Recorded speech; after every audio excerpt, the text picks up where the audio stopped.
फक्त. आणि ते गेल्यानंतर खूप वाईट वाटतं महाराज, असा महात्मा, महान महात्मा.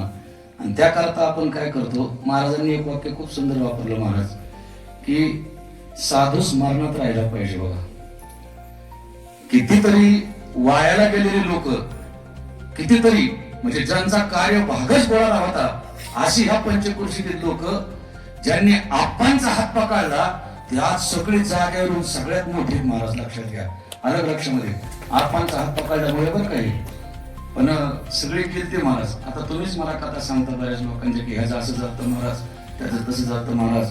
आप्पांच्या संगतीत आले आणि महात्माच बनले शेवटी, अलग लक्षामध्ये.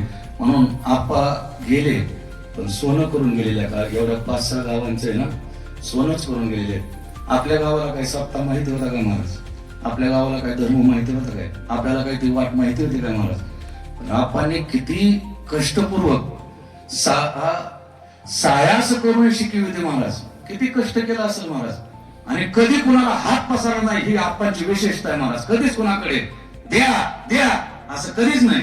जे असेल त्याच्यामध्ये साधेपणाने जे असेल ते, म्हणजे ही खूप मोठी वृत्ती होती. साधू हा वरून कधीच ओळखायचं नाही महाराज. साधूची लक्षणे आतून उमटत असतात लक्षामध्ये. मागण्याची वृत्ती आपण कधीच नव्हती महाराज. द्या मला, हे करा, ते करा, अमुक करा, तमुक करा. आणि हे सगळं आठवतं कधी, आता आप्पा जाऊन 2 वर्ष झाली, त्यावेळेस सगळी लक्षणं मला आठवायला सुरुवात झाली मला. झालं लक्षामध्ये की साधूचं जीवन काय असतं हे जगून दाखवावं लागतं बरं का. कृती करुणी दाविती अंगी, क्रिया करुणी दाविती अंगी.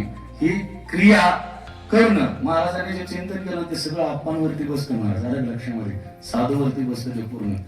आप्पांनी महाराज प्रवचन कधीतरीच केलं, कीर्तन कधीच केलं नाही. पण आमचा एवढा सगळा समाज जर परमार्थाला लावला असेल ना, तर ते फक्त आप्पांनी लावला महाराज. झालं लक्षात, कीर्तन नाही केलं, प्रवचन कधीच केलं, कधीतरी. पण हा सगळा समाज जो परमार्थाला लागलाय ना, त्याच्या पाठीमागं फक्त एकच माणसाचं नाव घेतलं जाईल, फक्त आदिनाथ आप्पा महाराज. महाराज बस, हे सोडून दुसरं नाव नाही तिथे चिटकेलं जायचं महाराज. झालं लक्षामध्ये. म्हणून एवढं मोठं कष्ट सहन करून जर आपण आपल्याला ह्या वाटेवर आणलं असेल ना, तर आप्पांना सुद्धा आपल्याला विसरता येणार नाही. आणि म्हणून त्यांच्या पुण्यतिथी निमित्त आपण सप्ताह करतोय, अखंड हरिनाम सप्ताह. केवळ आप्पा आपल्या ध्यानात राहावेत म्हणून, आल्या लक्षामध्ये, आप्पा आपल्या विस्मरणातून जाऊ नये म्हणून. म्हणून आपण हे सगळ्या गोष्टी. आणि म्हणून आमचे परमादर्शनी, परम आदरणीय आम्ही गुरुबंधू आहोत, एकाच संस्थेमध्ये शिक्षित आहोत.